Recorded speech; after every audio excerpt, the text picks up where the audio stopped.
وإذا بلغ الأطفال منكم الحلم فليستأذنوا كما استأذن الذين من قبلهم كذلك يبين الله لكم آياته والله عليم حكيم.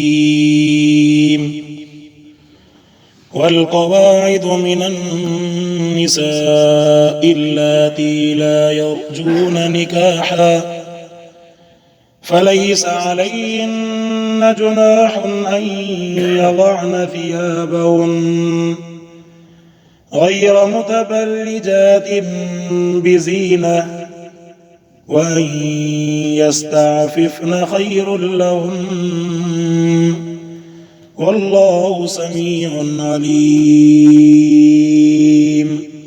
صدق الله العلي العظيم. اللهم صل على سيدنا محمد النبي الأمي وعلى آله وأصحابه وبارك وسلم تسليما كثيرا كثيرا. سورۃ النور کی آیت نمبر 59 سے تلاوت ہے. اللہ رب الجلال نے کسی کے پردے داری کے اندر داخل ہونے کے لیے اجازت کا حکم فرمایا لیستأذنوا کما استأذن الذین، یا فرمایا کہ آمنوا لیستأذنکم الذین ملکت ایمانکم ثلاث مرات من قبل صلاة الفجر وحین تضعون ثیابکم من الظہیرۃ ومن بعد صلاة العشاء ثلاث عورات لکم. فرمایا کہ 3 اوقات آپ کے لیے گویا کہ ایک استراحت اور آرام والے اوقات ہیں. ان وقتوں کے اندر انسان ایسی کیفیت کے اندر ہوتا ہے کہ وہ نہیں چاہتا کہ مجھے ایسی کیفیت کے اندر کوئی اور بندہ یا گھر کا کوئی فرد مجھے دیکھے. اسی لیے فرمایا کہ ان اوقات کے اندر جب آپ جائیں تو آپ ان کے گھروں کے اندر، چاہے آپ کے والدین ہوں چاہے آپ کے بڑے بھائی ہوں، جہاں پر بھی آپ کا یعنی اپنا گھر، ایک تو ہوتا ہے اپنا کمرہ، وہ تو الگ بات ہے، لیکن جب اپنے بھائی کے گھر میں جا رہے ہیں، اپنے والد صاحب کے گھر میں جا رہے ہیں، یا کسی ایسے گھر کے اندر جا رہے ہیں جہاں اجازت طلب کرنی چاہیے، تو اس وقت آپ کو ان وقتوں کا خاص خیال رکھنا چاہیے. اور یہی حکم انسان کے لیے صرف گھر پر جانے کا نہیں ہے، بلکہ جس انداز میں بھی انسان رابطہ کرتا ہے اس کے لیے اگلے کے حقوق کا خیال رکھنا ضروری ہوتا ہے. انسان جو ہے اپنے حقوق تو دیکھ لیتا ہے لیکن سامنے والے کے حقوق نہیں دیکھتا، جس کی وجہ سے اپنے گمان کے اندر، اپنے خیال کے اندر انسان اس کے لیے ایسا ذہن اور ایسا فیصلہ بنا دیتا ہے جو اس کے وہم اور گمان میں نہیں ہوتا، جس کی وجہ سے پھر انسان وہاں پر انتقامی کارروائی کرنا شروع کر دیتا ہے، اور جس کی وجہ سے انسانیت کے درمیان نفرتیں پیدا ہونا شروع ہو جاتی ہیں.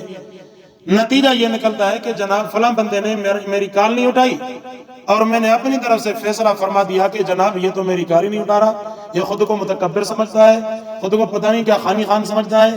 اس سے اگلے بندے کا موقف جاننے کی کوشش ہی نہیں کی، پہلے سے ہی ایک انسان نے اپنا ایک موقف بنا لیا. یہ انسان کی سب سے بڑی غلطی ہوتی ہے، اور ان غلطیوں کی وجہ سے رشتوں کے اندر دراڑیں پیدا ہوتی ہیں. جب یہ رشتوں کے اندر دراڑیں گہری ہوتی چلی جاتی ہیں تو پھر زندگی بھر انسان ایک رشتہ دوسرے رشتے کے قریب آنے کے لیے تیار نہیں ہوتا. یہ ہمارا سماجی معاشرتی نظام کیوں برباد ہے؟ اس وجہ سے کہ انسان جو ہے انسان کے ساتھ احساس رکھنے کے لیے تیار نہیں ہے.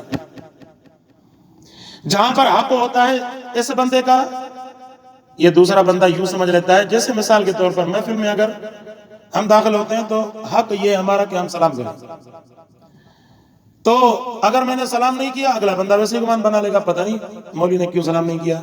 اس طرح وہ جو ہے جزی کلی ملاتا یہ سمجھ لے گا کہ لگتا ہے کہ اس کو میرے ساتھ نفرت ہے. کہاں کی بات کہاں پر جا کر پہنچی. تو اسی طرح ان چھوٹی چھوٹی باتوں پر، ان چھوٹے چھوٹے معاملات پر انسان کے پھر رشتے ٹوٹ جاتے ہیں. رشتے ٹوٹنے کا سب سے بڑا نقصان یہ ہوتا ہے کہ ہماری سماجی زندگی تباہ و برباد ہو جاتی ہے. ہم ایک دوسرے کے کام نہیں آ سکتے، ہم ایک دوسرے کے جناب بیماری کے اندر خوشی اور غمی میں شریک نہیں ہو سکتے، گھروں کے پہلے تو گھروں کے فاصلے ہم ناپا کرتے تھے کہ جناب یہ گھر ہمارے قریب ہے، لیکن آج کل تو بندہ بندے کے ساتھ بیٹھا ہو تب بھی اس کے ساتھ کلام کرنا گوارا نہیں کرتا. میں کیوں کلام کروں اس کے ساتھ؟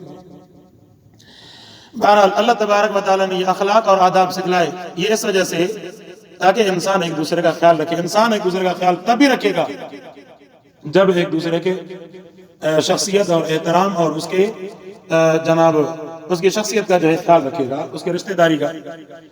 قرآن مقدس نے ان پردے داریوں کے بارے میں احکامات سکھلائے. اس آیت کے اندر فرمایا کہ وَإِذَا بَلَغَ الْأَطْفَالُ مِنْكُمُ الْحُلُمَ فَلْيَسْتَأْذِنُوا كَمَا اسْتَأْذَنَ الَّذِينَ مِنْ قَبْلِهِمْ. فرمایا کہ جب بچے جو ہے بلوغت کو پہنچے ان کو چاہیے کہ وہ اجازت طلب کر کے آ جائے. جیسے میں نے کل عرض کیا تھا کہ علماء کرام فرماتے ہیں کہ اگر بچے 4 سال کی عمر کو کراس کر کے بڑے ہونے شروع ہو جائیں تو ان کو یہ آداب اور اخلاق سکھانا شروع کر دیں کہ جناب جب بھی والدین کے کمرے کے اندر داخل ہوں تو پہلے کسی نہ کسی انداز میں ان کو اطلاع کر لینی چاہیے. پہلے تو اجازت لے کر آنا چاہیے، اجازت نہیں تو کم از کم اس کو کسی طرح سے اطلاع کر کے اندر داخل ہونا چاہیے. فرمایا کہ وَإِذَا بَلَغَ الْأَطْفَالُ مِنْكُمُ الْحُلُمَ فَلْيَسْتَأْذِنُوا كَمَا اسْتَأْذَنَ الَّذِينَ مِنْ قَبْلِهِمْ. جب کوئی بلوغت کی حالت کو اور کیفیت کو پہنچے اس کو چاہیے کہ اجازت طلب کرے كَمَا اسْتَأْذَنَ الَّذِينَ مِنْ قَبْلِهِمْ، جس طرح اس سے پہلے اجازت طلب کیا کرتے تھے. كَذَلِكَ يُبَيِّنُ اللَّهُ لَكُمْ آيَاتِهِ. فرمایا کہ اللہ رب الجلال اسی طرح کھول کھول کے قرآن مقدس کی آیتوں کو ذکر فرماتا ہے تاکہ آپ لوگ صرف جو ہے نماز کے اندر اور عبادات کے اندر قابو نہ رہیں، دنیاوی معاملات کے اندر آپ کے اخلاق اور آپ کے کردار، آپ کے طور طریقے اتنے مضبوط ہونے چاہیے جس کی وجہ سے دنیا کے لوگ دیکھ کر واقعی پہچان جائیں کہ یہ محمد مصطفیٰ کا پکا اور سچا امتی ہے. آج کل ہماری قسم پرسی کا زمانہ ہے کہ ہم اپنی عبادتوں کے اندر اتنے مگن ہو گئے کہ حقوق العباد کو ہم نے باہر پھینک دیا. اگر حقوق العباد کا ہم خیال رکھتے تو ہمارے رشتے آپس سے جدا نہ ہوتے. ہم رشتہ داروں کو اسی بنا پر پھینک آتے ہیں کہ جناب وہ ہمارے ساتھ حسن سلوک نہیں کرتے. جناب اگر انہوں نے حسن سلوک نہیں کیا تو آپ نے کون سا ان کے ساتھ حسن سلوک کیا؟ انہوں نے قطع رحمی کی، آپ نے بھی قطع رحمی کر کے رشتے کو توڑ کر اکھاڑ کر پھینک دیا. محمد مصطفیٰ صلی اللہ علیہ وسلم نے فرمایا کہ رحم، یہ ہم کہتے ہیں نا ذی رحم محرم رشتہ دار، فرمایا کہ یہ رحم اللہ تبارک و تعالیٰ کی صفت رحمان سے لیا ہوا ہے. اگر یہ رحمان کا مطلب یہ ہے کہ رحم کرنے والا، کہ عام بندے پر بھی رحم کرنے والا، خاص بندے پر بھی رحم کرنے والا، دنیا کے اندر اللہ رب ذوالجلال کی مشیت دیکھیں کہ اللہ رب ذوالجلال دنیا میں کافروں کو بھی وہی کھلا رہا ہے اور ایمان والوں کو بھی وہی کھلا رہا ہے. بلکہ ایک زاویے سے اگر آپ دیکھیں تو کافروں کو مسلمانوں کے مقابلے میں زیادہ اچھا اللہ رب ذوالجلال کھلا رہا ہے. کیوں؟ اللہ رب ذوالجلال نے رحمان کی صفت عام کر دی، کیونکہ اس کے ہاں رزق اور مال اور ملکت ان کی کوئی حیثیت نہیں ہے. حیثیت اللہ رب ذوالجلال کے پاس ہے تو ایمان اور اعمال صالحہ کی ہے. لیکن ہم نے رشتوں کو توڑ کر رکھ دیا. پڑوس والے سے بات کرنے کے لیے تیار نہیں، رشتے والا بھائی سے بات کرنے کے لیے تیار نہیں. جناب اس نے مجھے گالی دی، اس نے مجھے یوں کہا تھا، میں گیا تو اس نے سلام نہیں کیا تھا. ایسی چھوٹی چھوٹی باتوں پر ہم نے رشتوں کو توڑ دیا. رسول اللہ صلی اللہ علیہ وسلم نے فرمایا کہ سلمان قطعک واعف عن من ظلمک. اگر ان دو نقطوں کو اگر انسان اپنا لے تو میں اللہ رب ذوالجلال کی قسم کھا کر کہہ سکتا ہوں محمد مصطفیٰ کا امتی اگر ان دو اصولوں کو اپنے زندگی کا حصہ بنا لے، کوئی وجہ نہیں ہے کہ دنیا کے اندر اللہ رب ذوالجلال اس کے اندر جنت والی صفتیں پیدا فرما دے. فرمایا کہ سلمان قطعک، جو آپ سے توڑے اسے جوڑے، واعف عن من ظلمک، جو آپ کے اوپر ظلم کرے اسے معاف کرو. اور توڑنے کا مطلب یہ بھی نہیں ہے کہ انسان اگر کوئی ڈنڈا اٹھا کر سر کا مار دے، جناب سر ہی اس کا پھاڑ دیا، یہ کہے کہ جناب میں تیرے ساتھ جوڑنے کے لیے تیار ہوں. احساس بھی ہے اسلام کے اندر، اسلام کے اندر بدلہ بھی ہے، لیکن جو چیزیں معاف کرنے جیسی ہیں انہیں معاف کر دو. جیسے اگر کسی نے گالی دی، معاف کر دو اللہ کی رضا کے لیے. کسی نے برا بلا کہا، کسی نے پتھر مارے دین کی وجہ سے، جیسے رسول اللہ صلی اللہ علیہ وسلم انبیاء کرام پر امتحان آئے، یہ معاف کر دو.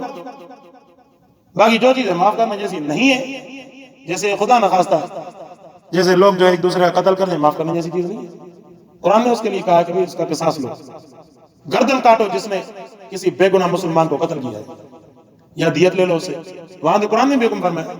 لیکن جہاں پر ہم جن چھوٹی چھوٹی چیزوں کے اندر الجھے رہتے ہیں نا، میں ان کے لیے عرض کر رہا ہوں ان چیزوں کو دفع کر کے آپس کے اندر محبت کا سلوک اختیار کیا جائے، اس کا سب سے بڑا فائدہ یہ ہوتا ہے کہ اللہ تبارک و تعالیٰ اس کا فیضان اور اس کا جو ہے نا فیض اور اس کی برکت اللہ پاک عام فرما دیتا ہے۔ کیونکہ جس بندے کی تعریف اپنے گھر والے کریں گے نا، دوسرے سننے والے اس پر اندھا اعتماد ہوگا۔ انسان یہ سوچتا ہے نا کہ بھائی جب بھائی اس کی تعریف کر رہا ہے، جب بیوی اس کی تعریف کر رہی ہے، جب والد اس کی تعریف کر رہا ہے، تو ماشاءاللہ بندہ یہ کمال کرے گا۔ ہمارے یہاں تو ایسا ہے نہیں، ہمارے یہاں تو ہم رشتوں کو جوڑنے کی کوشش ہی نہیں کرتے۔ کیا رشتہ بھائی کا، کیا رشتہ والد کا، کیا رشتہ جو ہے جناب گھر والوں کا، کیا ہوتا ہے؟ حقوق جو ہے ہمارے صرف اپنی ذات اور نفس کے اندر ہم نے اتنا اپنے آپ کو بند کر دیا کہ دنیا کے سارے رشتوں کو ٹھوکریں مار دی اپنی انا کی وجہ سے، اور جناب اپنے نفس کو خوش کرنے کے لیے۔ یہ اصل میں شیطان کا سب سے بڑا ہتھیار ہے رشتوں کو توڑنے کے لیے۔ یہ چھوٹی چھوٹی باتیں اپنے ذہن کے اندر ہر کوئی اصول بنا کر پھر رہا ہوتا ہے، جناب اس نے تو میرے ساتھ یہ کیا، اس نے تو میرے ساتھ، ارے کیا کیا؟ کون سی تیری جان لے لی؟ چند ہزار روپے کھا گیا، چند لاکھ روپے کھا گیا، اللہ کے لیے معاف کر دو، اللہ پاک تمہیں دے دے گا۔ فرمایا کہ وَإِذَا بَلَغَ الْأَطْفَالُ مِنْكُمُ الْحُلُمَ فَلْيَسْتَأْذِنُوا كَمَا اسْتَأْذَنَ الَّذِينَ مِنْ قَبْلِهِمْ كَذَلِكَ يُبَيِّنُ اللَّهُ لَكُمْ آيَاتِهِ۔ فرمایا کہ اللہ رب ذوالجلال آپ کے لیے کھول کھول کر قرآن مقدس کی آیتیں بیان فرماتے ہیں۔ وَاللَّهُ عَلِيمٌ حَكِيمٌ۔ دوبارہ قرآن مقدس نے فرمایا، اس آیت کو دوبارہ لوٹا کر آگے بھی آ رہا ہے، فرمایا کہ اللہ رب ذوالجلال علیم بھی ہے اور حکمت والا بھی ہے۔ رب ذوالجلال نے علم بھی اپنے پاس رکھا، حکمت بھی اپنے پاس رکھی۔ اسی علم اور حکمت کو پروکار لاتے ہوئے اللہ رب ذوالجلال نے حکم دیا کہ آپ اپنے رشتوں کو جوڑتے رہیں۔ اللہ پاک جاننے والا ہے، اللہ کو پتہ ہے کہ جناب کون جو ہے کسی کے ساتھ ناانصافی کر رہا ہے، کون جناب کسی جگہ پر کون سا ظلم کر رہا ہے۔ اسی لیے جیسے علماء فرماتے ہیں کہ حکمت بصیرت سے کام لینا چاہیے، تو جہاں پر حکمت بصیرت کا موقع ہو تو وہاں موقع کبھی نہیں چھوڑنا چاہیے۔ حکمت بصیرت کا جہاں پر موقع وہاں کبھی نہیں چھوڑنا چاہیے۔ ہاں کہیں پر حکمت بصیرت سے اوپر اگر حد کراس ہو جاتی ہے پھر وہاں حکمت بصیرت اختیار کرنا یہ ظلم ہے۔ جیسے میں نے مثال دیا، کوئی کسی کا قتل کر دے، خون کر دے، کسی سے ناانصاف، ایک بندے کو بندہ معاف کرے، پھر دوبارہ اس کی وہی حرکت، اس کو معاف کر پھر وہی حرکت، اس کو معاف کر پھر وہی حرکت، تو پھر تو اس کو جوتے پڑنے چاہیے۔ ایک تو ہوتا ہے کہ بندہ معاف کرنے کے ساتھ صلح کے ساتھ اس کے ساتھ بن جائے، بھلے چھوٹی بات ہو لیکن درگزر کر لیا، اللہ پاک نے اس کو صلح دے دی، اصلاح دے دی، پھر تو ٹھیک ہے۔ دوبارہ درگزر کیا، اللہ پاک نے اس کو توفیق دے دی، تیسری بار درگزر کیا، اللہ پاک نے اس کو توفیق دے دی۔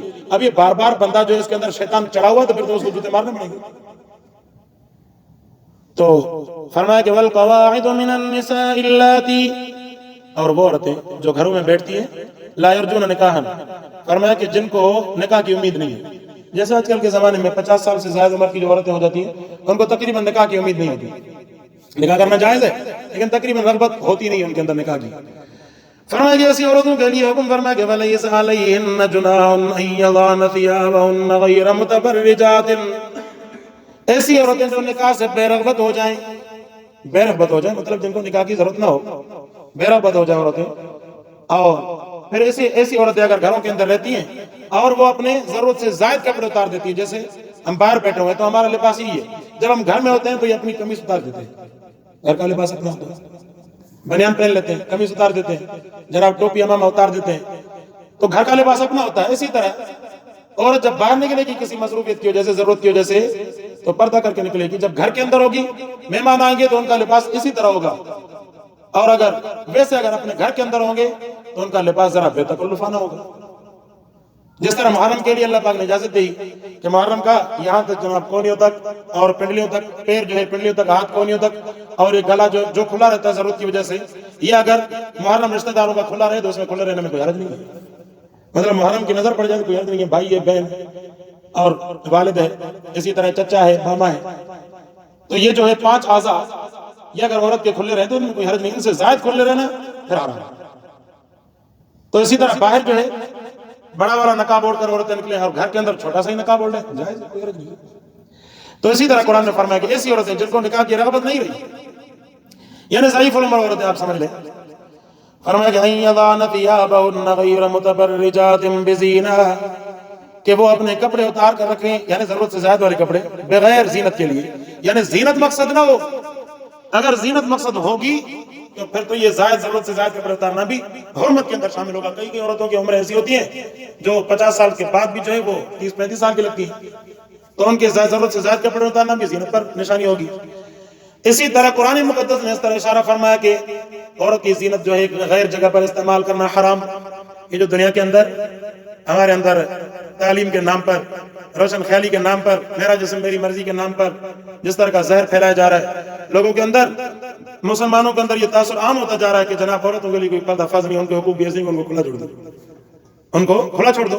جیسے ہمارے علاقوں کے اندر ابھی جو ہے ماشاءاللہ یہ عورتیں موٹر سائیکل چلانا بھی شروع کر دی. ہاں چلا رہی قاسم آباد میں حیدرآباد میں کافی لڑکیاں عورتیں وہ جو موٹر سائیکل چلا رہی مردوں کی طرف پرواہ نہیں. تو اسی طرح یہ انہوں نے کیا کر دیا، انہوں نے ایک، اب دیکھیں یہ ٹی وی کے اثرات ہیں، وہاں سے انگریز نہیں آیا جس نے اٹھا کر عورتوں کو دکھایا کہ تمہیں بھی جو موٹر سائیکل چلانی چاہیے، نہیں، بلکہ دکھا رہے ہیں کبھی کوئی چینل وہ دکھا رہا ہے کہ جناب اسلام آباد کے اندر عورتوں کو اتنی آزادی ہے، پاکستان کے اندر آزادی نہیں ہے. اور انڈیا کے اندر جو عورتیں کھلے عام جو ہے یہ بائکیں چلا رہی ہیں، موٹر سائیکل چلا رہی ہیں، سب اپنا کام خود کر رہی ہیں. اور عورتیں چائنا کے اندر عورتیں زمین کی کاشت خود کر رہی ہیں، تو یہاں بھی وہی کام کراؤ نا. عیاشی والے کاموں کے لیے اجازت دیتے ہو، باقی جہاں پر وہ کہتے ہیں نا کہ کھدال دو عورت کو تاکہ وہ مزدوری کے لیے نکل پڑے، مرد بھی وہاں پر کھدائی کر رہا ہو، عورت بھی کھدائی کر رہا ہو، پتہ چلے کہ دونوں میں سے کس کی جان نکلتی کس کی نہیں نکلتی. یا بھیج دو ان کو بارڈر پر، ظاہر ہے فرق تو ہے مرد اور عورت کے، یہ موضوع الگ ہے. تو میں عرض کر رہا تھا قرآن مقدس نے حکم فرمایا کہ اگر ایسی بوڑھی عورت کی بھی اگر زینت ظاہر ہونا مقصد ہو تو پھر اس کو بھی کپڑے جو ہے اپنے اوڑھ کر رکھنے چاہیے. وہیں یستعففن خیر لہن، اس کے باوجود بھی اگر اپنے زائد کپڑے جناب وہ اوڑھ کر رکھیں تو یہ ان کے لیے اور بھی بہتر ہے. پردہ جو ہے عورت کے لیے غنیمت ہے. دنیا کے اندر کتنی بھی ترقی ہو جائے نا، یہ قرآن مقدس کے حکم کے مطابق پردہ معاف نہیں ہو سکتا. جو اپنے عورتوں کو، ماؤں بہنوں کو پردہ نہیں کراتا، ایک تو نہیں کرا سکتا وہ الگ بات ہے، کیونکہ ہمارے ہاں تو کافی ایسے بھی رشتہ دار ہیں جو پردہ کرا ہی نہیں سکتے، وہ تو معاف ہے، ان کو کیا کہا جا سکتا ہے. کیونکہ بعض حضرات شادی ایسی کر رہے ہیں کہ وہ جو ہے وہ حضرت صاحب جو ہے وہ بیگ اپنے بغل میں لے کر آگے پیچھے آ رہے ہوتے ہیں، عورت جو آگے جا رہی ہوتی ہے، اس کو کیا پردہ کریں گے. تو اگر ایسی مجبوری ہے تو اللہ خیر سنا، پر میں تو نہیں کہوں گا تم رشتہ توڑ دو. تو ایسی اگر کوئی کیفیت ہے تو وہ تو اللہ مان گا. لیکن جہاں پر انسان کا بس چلتا ہو، جیسے ماں ہو، بہن ہو، بیٹی ہو، تو وہاں پر بیٹی کے اوپر تو حکمن پردہ کرائیں گے، لیکن ماں پر، بہن پر وہ جو ہے تعلیم کے انداز میں اور جناب ترغیب کے انداز میں عذاب سے کبھی ڈرایا، کبھی جو ہے پردے کی فضیلت بتلائی، کبھی کس انداز میں، کبھی کس انداز میں. تو اس کا بہت زیادہ فرق پڑتا ہے. اور یاد رکھیں کہ اگر وہ عورتیں آپ کا کہنا نہیں مانتی، آپ کا کہنا مانے گی بھی نہیں. ایک بندہ جو خود ہوتا ہے نا تو اس کا کہنا بندہ کوئی نہیں مانتا. یہ ایک اصول ہے دنیا کا. یہ کیا ہے؟ دنیا کے اندر ایک اصول ہے. جیسے میں آپ کو مثال دوں کہ ہمارے سندھ کے اندر ادھر قلندر ہے، ادھر بھٹائی ہے. پنجاب سے، ہندوستان سے زائرین آتے ہیں ان کی زیارت کرنے کے لیے، لیکن جو سیون میں رہتے ہیں وہ وہاں پر چل کر بھی نہیں جاتے. یا جو ہم یہاں کی مثالیں دے دوں، ہمارے رشتہ دار تعلق والے دور دور سے آتے ہیں کہ جناب حیدرآباد کا سندھ میوزیم گھومنے کے لیے، رانی باغ گھومنے کے لیے، لیکن میرے گھر کے سامنے سال گزر جاتے میں نہیں جاتا. قریب ہے، قدر نہیں ہے، کیا کروں گا جانے. یہ سارے تفریحی مقامات ہمارے گھر کے قریب ہیں لیکن ہم نہیں جاتے، کیا ضرورت ہے ادھر جانے کی. تو اسی طرح جہاں پر کوئی چیز ہوتی ہے اس کی قدر نہیں ہوتی. شوہر اگر کتنا بھی معتبر ہوگا، علم والا ہوگا، جناب کتنا بھی فقیر اور بزرگ ہوگا نا، عورت اس کی نصیحت قبول نہیں کرے گی. اس کے لیے نصیحت کرنے کے لیے کوئی دوسرا راستہ اپناؤ. نصیحت کرنے کے لیے کوئی دوسرا راستہ اپناؤ. جیسے میں پہلے بھی ایک مثال عرض کر چکا ہوں کہ ایک جو ہے پیر صاحب تھے، جب گھر واپس آئے تو عورت نے اس کو کہا کہ آج ایک کمال دیکھا تو نے؟ کہا کون سا کمال؟ کہا کہ بزرگ تھا جو یہاں سے اڑتا ہوا جا رہا تھا، یہاں سے اڑتا ہوا جا رہا تھا. اچھا، تو اس نے کہا کہ پتا تھا یہ کون تھا؟ کہا کہ نہیں. کہا کہ میں تھا. کہا تبھی میں نے دیکھا کہ ٹیڑھا ٹیڑھا جا رہا، تبھی میں بھی دیکھ رہی تھی کہ ٹیڑھا ٹیڑھا جا رہا. پہلے جو ہے اس کی فضیلت کی مثالیں دے رہی تھی. جب کہا کہ میں تھا، کہا کہ تبھی میں نے دیکھا کہ ٹیڑھا ٹیڑھا کیوں جا رہا. تو اسی لیے خود جو ہے میاں فضیلت نہ بنے، میاں فصیحت نہ بن جائیں، کوئی اور طریقہ اپنائیں، اس کو کسی نیک مجلس کے اندر لے جائیں، یا کہیں تعلیم کے میدان میں لے جائیں، یا کہیں جماعت میں لے جائیں، یا کہیں اور طریقہ اپنا لیں. ہم بھی ہیں نا، ہم خود کو جو ہے کتنے بھی بڑے مولوی سمجھے، لیکن ہم بھی گھر کے اندر خود جو ہے کوئی تقریر نہیں کرتے، بلکہ کبھی کوئی دینی جو ہے فضائل اعمال لے کر دے دیا، بیشتی زیور لے کر دے دیا کہ اس کا کبھی نہ کبھی مطالعے کی توفیق ہو جائے، یا کبھی جو ہے اس طرح کے نیک رسالے آتے ہیں وہ لے کر دے دیے کبھی، یا کبھی جو ہے اس طرح کا بیان چلا دیا. یہ طریقے ہوتے ہیں ان کو جناب دین کی طرح راغب کرنے کے لیے، کیونکہ آپ کتنے بھی بڑے متقی پرہیزگار تھا گزارو، آپ کی بات نہیں بن جائے گی.